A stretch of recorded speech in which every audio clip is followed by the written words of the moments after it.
Napatigil kami sa paglalakad nang tumambad sa amin ang isang lalaking prenteng nakaupo sa couch habang kumakain ng mansanas. Nakaharap ito sa amin, naka-cross legs at ang isang kamay ay nakapatong sa sandalan. Girlfriend? Bungad ng lalaking nakaupo sa couch. Napalunok ako nang marinig ang boses niya. It's husky and deep, so very manly. He's undeniably handsome and the scar on his face makes him look even hotter. Inalis ni Travis ang pagkakaakbay sa akin at lumapit sa lalaki. What are you doing here, Nightmare? Halata ang iritasyon sa boses ni Travis habang kinakausap ang lalaking nagngangalang Nightmare. Nightmare? Was it really his real name? Mind introducing me to the lady? Nakangising tanong niya. Maybe his lips were formed into a sly smile but his eyes remained blank and emotionless. She's Levi, my friend. Now, what are you doing here? Tanong niyang muli. I need an exercise. Napahingang malalim si Travis at bumaling sa akin. Tumayo si Nightmare at lumapit sa akin. Nilahad niya ang kamay niya sa harapan ko. I'm Nightmare, the most handsome assassin you'll ever met. Literal na napanganga ako sa sinabi niya. Hindi ko naabot ang kamay niya sa sobrang pagkabigla. Assassin? He's also an assassin? Oh God, Lord, spare me from people like them. Mukhang nagtaka naman si Nightmare sa pagkabigla ko. Gumunot ang noon niya at nagpabalik-balik ang tingin sa amin ni Travis. Oh shit, she's not from underground? Sigaw niya at gulat na gulat siya. She's just a nurse, idiot. Inirapan siya ni Travis at umupo sa couch na inuupuan niya kanina. Nice to meet you, handsome assassin. Pinipigilan kong matawa sa reaksyon niya ngayon para siyang nahuli sa krimeng nagawa niya. Hey, Miss Nurse, you know how to keep a secret, right? Ngumiti ako at tumango sa kanya. Of course, sabi ko. Ngumiti siya sa akin. That's a sincere one. I gasped when he suddenly threw daggers towards Travis. Mabilis naman naawasan iyon ni Travis at sa isang iglap lang ay naglalaban na sila ngayon sa harap ko. I was frozen and stilled as I watched them punch and kick each other. Are you serious? Hindi makapaniwala sabi ko. Nope, we were just having an exercise. Wala sa sariling napatango ako at tumakbang palayo sa kanila. Nawala ang takot na nararamdaman ko kanina. I was beyond mesmerized in how they moved swiftly and fast. Napakagaling nilang dalawa. Akala ko dati, sa movies ko lang mapapanood. But now, they're doing it in front of me. Ilang minuto pa silang tumagal sa exercise daw nila bago nila naisipang tumigil. They're both good. I'm sorry for that, sabi ni Travis habang humihingal na naglalakad papunta sa akin. Wala sa sariling inabutan ko sila ng tuwalya at tubig. That was good, komento ko paglapit nila sa akin. Ngumiti sila sa akin at kinuha ang tubig at tuwalya sa kamay ko. Let's have a lunch, sabi ni Travis. I'll cook, presenta ni Nightmare. Naglakad kami patungo naman sa isang pintuan. Wow, komento ko nang makita ang loob. Parang isang condominium unit, sobrang ganda. Dumiretso si Nightmare sa kusina at si Travis naman ay naglakad papunta sa banyo. Nilibot ko naman ang buong kwarto at nakita ang isang picture frame sa ibabaw ng side table. It's a picture of Travis and Nightmare. Parehas silang nakangiti at magkaakbay. Nilapag ko ang frame at naglakad patungo sa kusina. Nightmare, tawag ko sa kanya. Saglit siyang tumigil sa ginagawa niya at tumingin sa akin. Bakit? Sagot niya. Umupo ako sa upuan at tumalumbaba. Anong relasyon niyo na Travis? Tanong ko sa kanya. Bigla siyang napatigil at naglakad palapit sa akin. Nilapit niya ang mukha niya sa akin kaya't napaatras ako.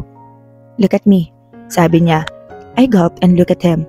Now, what can you see? Kumunot ang noo ko. I can see you. Naguguluhang tanong ko. Umirap siya at bumalik sa ginagawa niya. We're brothers. Napatayo ako sa upuan at napanganga sa sinabi niya. Magkapatid kayo? Hindi makapaniwalang tanong ko. I heard him chuckled and he nodded. Sakto naman na pumasok si Travis sa kitchen habang nagpupunas ng tuwalya sa buhok. Pabalik-balik ang tingin ko sa kanila hanggang sa makita ko ang kaunting pagkakahawig nila. I'm 1 year older, sabi ni Travis habang kumukuha ng tubig sa ref. Oh, okay. Umupo akong muli at tinitigan silang dalawa. I just can't believe. Too much information for today. Naghain si Nightmare ng pagkain sa lamesa at naupo silang dalawa sa harap ko. Nagsimula kaming kumain pero hindi maalis sa paningin ko si Nightmare. His face is fiercer than Travis. Nakadagdag pa doon ang scar sa mukha niya. Just ask anything you want to know and stop staring at my face. Bumalik ako sa realidad at umiwas ng tingin sa kanya. Damn, so embarrassing. Is Nightmare your real name? Hindi ko mapigilan na tanong. Sino ba naman ang matinong magulang ang magpapangalan sa anak niya ng Nightmare? Yes, it is, sagot niya. Okay, so you're an assassin. Does that mean that you also work for Dravon? Tanong ko muli. Napatigil siya sa pagkain at tumingin sa akin na tila may sinabi akong hindi kapanipaniwala. I don't work for him, sagot niya. Hindi na ako nagtanong pa. It's assassin thing, it's mafia thing. I don't want to know more. That's something I should never know. A line I should never cross. Mas maraming alam ay mas mapanganib. Take care. Paalam ko kay Travis nang maihatid niya ako sa ospital. 4 PM pa lamang at naisipan kong dito na lamang sa ospital magpahatid. Siya naman ay kailangan na bumalik agad sa training room niya dahil mag-uusap daw sila ni Nightmare. I will, sagot niya bago tuluyang pinaharurot ang sasakyan. Huminga muna ako ng malalim bago pumasok sa ospital. Ano bang ginagawa ko rito? Well, bibisitahin ko lang si Rio at saka syempre si Dravon. Pumasok ako sa kwarto ni Rio ngunit naabutan ko siyang natutulog. Napangiti ako at agad na tinungo ang opisina ni Dravon. Walang mga bantay na tauhan sa labas at hindi na rin ako nag-abala pang kumatok. Disappointment filled me when I saw his empty swivel chair. Naglakad pa ako papasok sa kwarto ng opisina niya pero wala rin siya. Where would he go? Ma'am, do you need anything? Napatingin ako sa likod ko nang may magsalita mula doon. Nasan si Mr. Rockford? Tanong ko sa kanya. Maybe he's in his 30s. He looks professional. Maybe a secretary. Nasa board meeting siya ngayon, ma'am. Pero malapit na yun matapos so feel free to wait. Sagot nito habang naglalagay ng mga papeles sa lamesa ni Dravon. Ngumiti siya sa akin bago lumabas ng opisina. I decided to roam around his office while waiting. I went to his table and saw a picture frame on top. Kinuha ko iyon at pinagmasdan. A bitter smile formed into my lips as soon as I saw the picture. It's a picture of him, with of course, his Natalia. My heart clenched in pain, knowing he still haven't moved on yet. Hey, agad kong nabitawan ang frame at tumingin kay Dravon na kapapasok lang ng pinto. Naglakad siya palapit sa akin habang inalis ang coat niya. Niluwagan niya ang tie niya at tumayo sa harap ko. Hey, bati ko pabalik sa kanya. Ang bilis ng tibok ng puso ko. Hindi ko alam kung dahil ba sa presensya niya o dahil feeling ko ay nahuli ako sa krimeng ginawa ko. Tinignan ko lang naman yung frame. What's wrong with that? Where have you been? Tanong niya habang nakapamewang sa harap ko. Tumingin ako sa mukha niya. He looks so stressed but still handsome. I smiled at him and pulled him towards the couch. Diyan lang, sagot ko pagkaupo namin sa couch. Give me an exact place, lady. Humiga siya sa hita ko at pumikit. He's really tired. May pinuntahan lang ako, sagot ko habang sinusuklay ang buhok niya gamit ang kamay ko. Exact place. He sounded so pissed off but still keeping his calmness. Napalunok ako nang magdilat siya ng mata at tumitig sa akin na parang binabasa ang utak ko. Feeling ko tuloy ay kami pero hindi. Ano bang may tatawag sa relationship status na ito? Complicated? Kikila Travis. I saw his jaw clench. Umupo siya, tumingin sa akin. You what? Tila nagpipigil ng galit na tanong niya. Pumunta ako kila Travis. Pinakita niya lang sa akin ang private training room niya. I explained. Tumayo siya at namewang. He fuming with anger and is clenching his fist. Galit ka ba? I asked worriedly. He was about to say something when he was interrupted by a sudden knock on the door. Kapwa kami napatingin sa pintuan at bumukas naman iyon. Mr. Rockford, nasa ER po si Mr. Knight. He asked me to call for you. In an instant, Dravon ran like crazy. Sumunod din ako sa kanya. Tumakbo ako sa tinatakbuhan niya. Nang makarating kami sa ER, ay nakita naming nakatayo sa labas si Spade, walking back and forth. What happened? Dravon asked with worry all over his face. Hindi sumagot si Spade. He's nervous and I think his mind was really blank. The look on their face, the worry, the sadness and anger. Parang alam ko na para kanino yun. Relative of the patient. Tanong ng isang doktor na kalalabas lang. I walked slowly towards them. I'm her husband, sagot ni Spade. The patient is fine now and the baby is safe. My eyes instantly landed on Dravon. Baby. They're having a baby. What? Sabay na tanong nila. The baby is safe, pag-uulit ng doktor. My wife is pregnant? He exclaimed with shock and happiness evident in his voice. Yes, Mr. Knight, we will transfer her in a private room. So please excuse me. Matapos magsalita ng doktor, ay umalis ito sa harap nila. Spade was still shocked and his happiness is uncontainable while Dravon was obviously feeling the opposite, pain and sadness. That's what his eyes are telling me. Congrats, pre, he said with a fake, forced smile. They both hugged each other. I need to go. May board meeting pa ako. By the way, ako na bahala sa hospital needs niya. Sabi nito at tinapik sa balikat ang binata. Sure, thanks. Then he left, walking past through me like I don't exist at all. My heart clenched in pain, but I decided to understand his pain. He loved her. Baka nabibigla lang siya. Baka hindi niya lang tanggap. But I know someday, he will. Sumunod ako sa kanya. Nasa labas pa lamang ako ng pintuan ng opisina niya at narinig ko na ang malakas na tunog ng mga nababasag na bagay. Iniisip ko kung tutuloy pa ba ako, but I decided to enter anyway. Dravon, I called him. He looked at me coldly, emotionlessly, and furiously. His fist and jaw were clenching, and his hands were trembling. Get out, he said coldly. It's okay. It's not fucking okay and it will never be, he shouted at me. Sobrang sakit, parang sinaksak yung puso ko. So, what are you going to do now? Steal her from her husband? Wake the fuck up, it's over. She can never be yours. Nandito ako. Bakit hindi mo yun makita? Tears started to fall from my eyes, but his eyes were still cold. He didn't even flinch. It looks like he didn't even care about it. You? A weak nurse? My employee? Do you really think you could replace her from my heart? You can't. You know, I tried to love you, but I really can't. I love Natalia to the core and no one could ever change that. Not even you.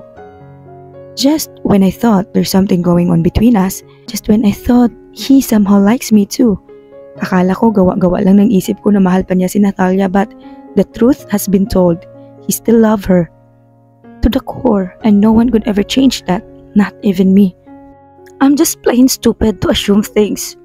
He's rich. He's powerful and mighty. Ako? Nurse lang. Mahirap pa. Bakit na naman ba niya ako magugustuhan? Siguro alam niya na may gusto ko sa kanya. He's just playing with me, messing with my dumb innocent feelings. And I didn't even know it would hurt this much. It's hell and pure torture. I must bid my farewell then. I had a good time loving you and this is where I need to stop, right? Goodbye, Mr. Rockford. Hindi ko na siya hinintay makasagot. I stormed out from his office and I swear to God, I'll never coming back to that damn room. Never. My heart was filled with anger, sadness, regret, and disappointment, and I don't know what to do. I tried fixing him, but I end up being broken too. Sumakay ako sa elevator at doon binuhos ang iyak ko. So damn painful. I was sobbing really hard. Good thing walang pumapasok sa elevator. I heard my phone rang. Itinapat ko ito sa tenga ko at pinigilan ang hikbi na lumabas sa bibig ko. Levi, si Rio. Napatingin ako sa cellphone ko para malaman kung sino ang tumatawag. Unregistered number. Sino to? Kinakabahang tanong ko. Si Nurse Jane, nasa emergency room si Rio. Matapos nun ay ibinaba na niya ang tawag. Agad kong pinindot ang elevator at tinakbo ang emergency room. My heart was pounding really fast. Hindi ko na pinansin ang paligid ko. Blanko ang isip ko at namalayan ko na lang ay nasa tapat na ako ng emergency room. Naabutan ko sa labas si Nurse Jane at nang makita ako ay agad siyang lumapit. What happened? I asked. Nilibot ko ang paningin ko. Nakita ko si Dr. Lee. They were all looking at me. If it's emergency, bakit nandito sila sa labas? Gusto ka makausap ni Rio. Sabi ni Nurse Jane. Kunot noo akong tumingin sa kanila. What the hell is wrong with your faces? Why are you here? Why is she here? Time's over, Levi. Napanganga ako sa sinabi ni Dr. Lee. Umiling ako ng mabilis. I can't understand. No, I don't want to understand. No! Sigaw ko sa kanila. Nanginginig ang buong katawan ko. Pumasok ako sa emergency room. I found her lying down in a bed with plenty of tubes connected to her. Dahan-dahan akong lumapit sa kanya. Our eyes met, and pain was all over her young, innocent eyes. I gulped and tried to stop myself from crying. I smiled at her and held her small hands. Ate Levi, she whispered. Shh, you will be okay, baby. Everything's going to be okay, I said. I want her to believe me, but I somehow doubted myself too. Parang sarili ko lang ang pinapaniwala ko. Ate, I'm tired. Napayuko ako at pinatong ang aking noo sa kamay niya. Oh, good Lord. Bakit ngayon pa? I'm already broken. Now, I felt like crashing. I sobbed quietly. No, you're not. Not now. Please, I can't. I don't think I can handle this. I'm going crazy, Rio. Please, not now. I cried really hard. Naramdaman ko ang paghigpit ng hawak niya sa kamay ko at narinig ko ang pag-iyak niya. Ate, masakit yung buong katawan ko. I want to sleep. Tumingin ako sa kanya. She suffered enough. She's tired emotionally and physically. And who am I to stop her? I just want to be as selfish as I want to keep her. I want her alive. I want to see her survive. But the pain in her eyes, I just can't live seeing that every single fucking day. We haven't done all your wishes yet, I told her while combing her hair. Ate, I love you. Thank you for making me happy. Thank you for being here. I want to sleep. I bite my lips to stop myself from sobbing. I nodded and kissed her forehead. I closed my eyes trying to absorb everything. I love you too. You can rest now, baby. I felt my world just stop when I heard that loud, high-pitched straight line from the monitor.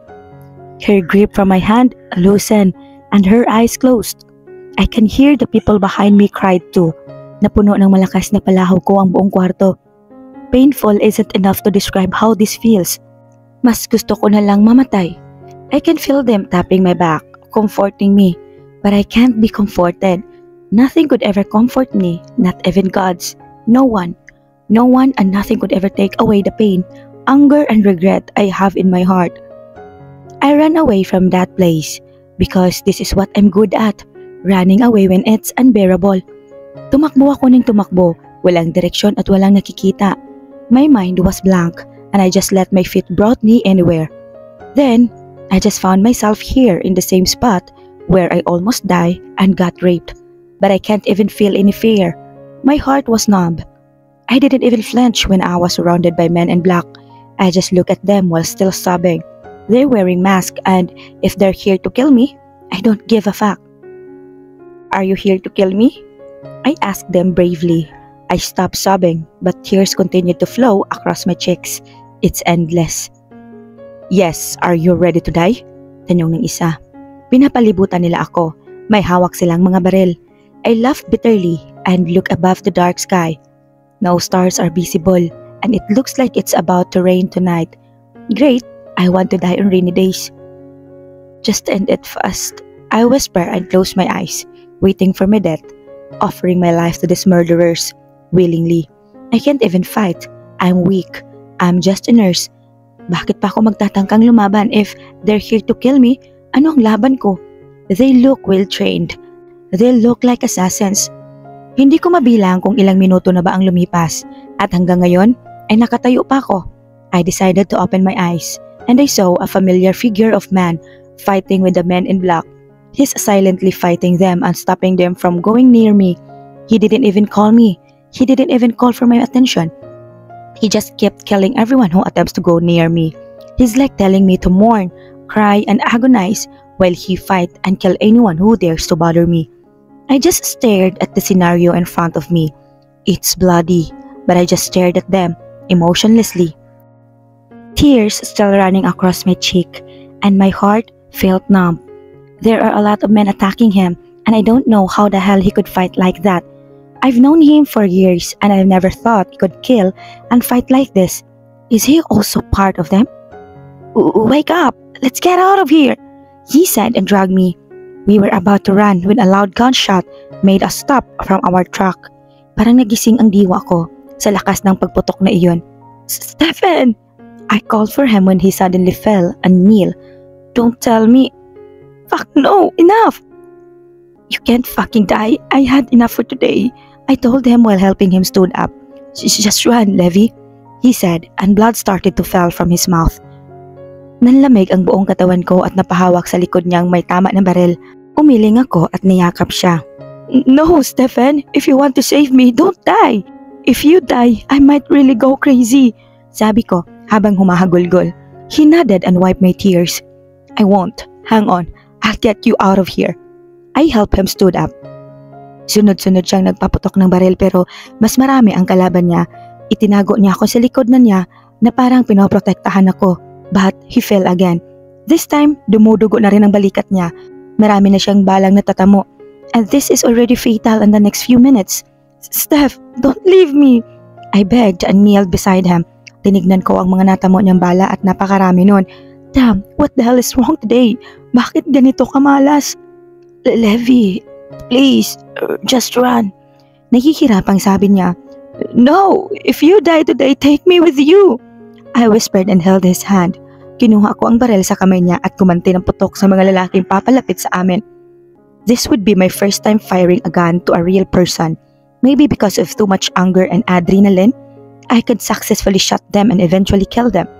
My hope had lifted me when I saw a man coming out of nowhere and kick and punch the remaining men in black. Ibinaba ko ang baril at muling tumingin kay Stephen. Hang on, I told him. He's bloody and he's already having a difficulty in breathing. Levi! Sigaw ng lalaki na tumulong sa akin. Help us! I said. Agad naman niyang tinulungan si Stephen at sinakay sa kotse.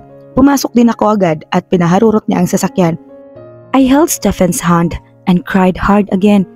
My heart was so damn heavy. Wala na bang masasakit pa rito? Ilang sandali pa ay nasa ospital na kami at nilabas namin si Stephen sa kotse. Agad naman kaming sinalubong ng mga hospital staff at sinakay sa stretcher si Stephen. Malakas ang pag-iyak ko habang tinatakbo namin sa emergency room si Stephen. Just a while ago, I was running away, but now I'm here again. This hospital was a curse in my life. I kept coming back and I kept getting hurt here. Levi, calm down, sabi ni Travis habang hinahaplos ang likod ko. I don't have the energy to speak. I felt empty and drained. This was my fault. Everything was my fault. We stayed outside the ER, waiting for a good news, waiting for the first good news of my day. But hours passed, and we still got nothing. I want to die, I unconsciously said while staring at emptiness. I stopped sobbing, but tears were still flowing. What are you saying? He'll be fine, Travis said. Tumayo ako at nagsimulang maglakad. I don't care anymore.